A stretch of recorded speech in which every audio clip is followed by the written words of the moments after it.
pessoal da TIA-SP Digital, esse processo de encantamento e mobilização social que os pontos de cultura do Estado de São Paulo estão percorrendo desde dezembro de 2022 e agora nós estamos chegando aqui nesse grande evento final, né? Minha tarefa aqui é contar um pouco a experiência de mobilização da Lei Cultura Viva Nacional,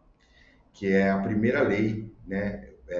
cultural, de políticas culturais, que vai ser aprovada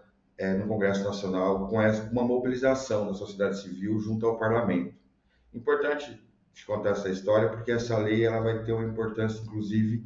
na própria Lei de Emergência Cultural, Lei Aldir Blanc II. A mesma autora da lei, a deputada Janquira Fegali, que é a autora da Lei Cultura Viva, vai ser a relatora da Lei de Emergência Cultural.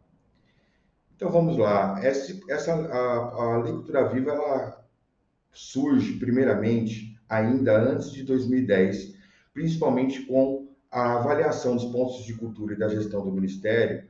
que já visualizavam que os instrumentos de repasse de recursos para os pontos de cultura via convênio, à época, era um instrumento inadequado para as condições e para a realidade dos pontos de cultura, né? Tinha nas discussões tanto da TEIA de Brasília, que foi a TEIA de 2009, quanto da TEIA do Ceará, a TEIA com um lindo nome chamado Tambores Digitais, a aprovação pelo Fórum Nacional da criação da Lei Cultura Viva, de aprovação de uma lei que desse conta de instrumentos jurídicos e de conceitualmente instrumentalizar o Estado brasileiro através de uma legislação para melhor se adequar aos pontos de cultura. Em 2010, o Fórum Nacional dos Pontos de Cultura e o próprio Ministério da Cultura visualizavam que a Lei Cultura Viva deveria ser uma lei de iniciativa popular, como prevê a Constituição Nacional, com um processo onde a própria sociedade civil organiza a tramitação de uma lei no Congresso. Porém, em 2011, há uma ruptura do Programa Cultura Viva no Ministério da Cultura, uma ruptura orçamentária, quando a Casa Civil e a Presidência da República, o Ministério, resolvem tirar a Cultura Viva do plano plurianual, né, colocando a Cultura Viva dentro de outro programa, e também há uma confusão conceitual do Ministério da Cultura sobre o próprio Programa Cultura Viva. Isso desencadeia uma reação muito forte da sociedade civil, da própria Comissão Nacional, do Fórum Nacional dos Pontos de Cultura e do Movimento dos Pontos de Cultura, para que se defenda o legado dos pontos de cultura e se garanta orçamento e conceitualmente a sua continuidade. O Movimento dos Pontos de Cultura, naquele momento, enxerga na deputada Jandira Fegali a possibilidade de tramitar via Congresso, para acelerar o processo, não mais como uma iniciativa popular. Nessa articulação no Congresso Nacional, o Movimento dos Pontos de Cultura passa a incidir, junto com outros movimentos, como a Mídia Ninja, a Rede Fora do Eixo e outros movimentos culturais, em uma tecnologia que foi muito importante, que foi a tecnologia da mobilização no tuitaço que a gente fazia na época, né? Começamos a lei entra em vigor, a lei entra em tramitação em 2011, já em 2012 a gente começa a fazer o tuitaço para que ela seja votada nas comissões. Essas votações nas comissões são um grande diferencial, porque imagine, em 2012, os deputados não tinham noção de como que as redes poderiam chegar neles para pressionar por um projeto de lei, principalmente da cultura, né? E assim a gente foi vencendo todas as etapas nas comissões de cultura, depois da comissão de tributação, Constituição e Justiça da Câmara. Fomos para o Senado. Quando a gente chega no Senado, o cenário do Ministério da Cultura já tá melhor, por conta da chegada da ministra Marta, que ela era senadora, então ela tinha um traquejo e uma desenvoltura para a negociação do Congresso muito mais eficaz. Com isso, se faz um acordo de votação no Senado Federal. A lei é sancionada em julho de 2014, e desse processo de aprovação e sanção presidencial, ela vai ser regulamentada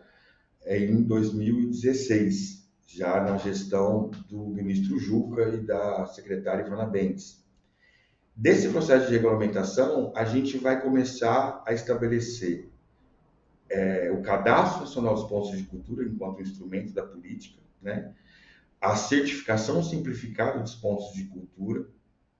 que vão compondo esse grande cadastro nacional, essa plataforma, e se estabelece o termo de compromisso cultural, que é uma revolução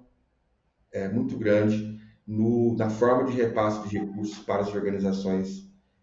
sociais ligadas à cultura e ligadas à cultura viva. Reparem que a Lei Cultura Viva ela tem o número 13.018 de 2014. A nova lei,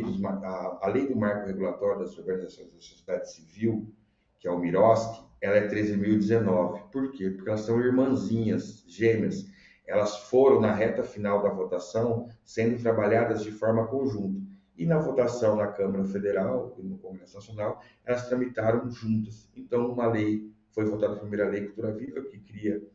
o conjunto de instrumentos, entre eles o termo de compromisso cultural, e o marco regulatório das organizações da sociedade civil, o MIROSC, que cria os instrumentos, vários instrumentos, dentre eles o termo de compromisso cultural e o termo de fomento. Importância da Lei Cultura Viva. Primeiro,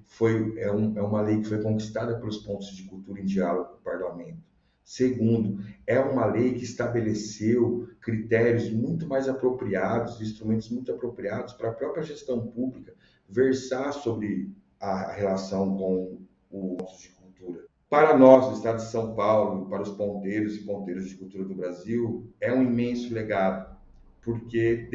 talvez se não tivéssemos a Lei Cultura Viva aprovada, o programa Cultura Viva hoje estaria em outro lugar, com outra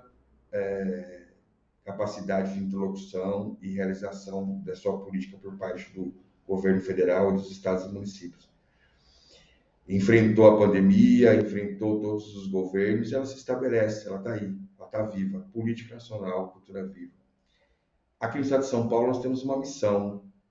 aprovar a Lei Cultura Viva estadual, porque depois da aprovação da Lei Cultura Viva nacional, a gente teve a aprovação da Lei Cultura Viva no Rio Grande do Sul,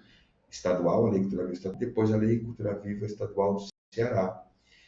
E também muitos municípios do estado de São Paulo, muitos, ou 4 municípios do estado de São Paulo, também aprovaram leis cultura vivas municipais, como Campinas, Mariporã, Ribeirão Preto. Então, nesse momento onde as leis da cultura, Aldir Blanc e Paulo Gustavo, e principalmente a Lei Aldir Blanc, que estabelece a realização do repasse de recursos da sua execução via repasse aos entes federados, os estados e municípios,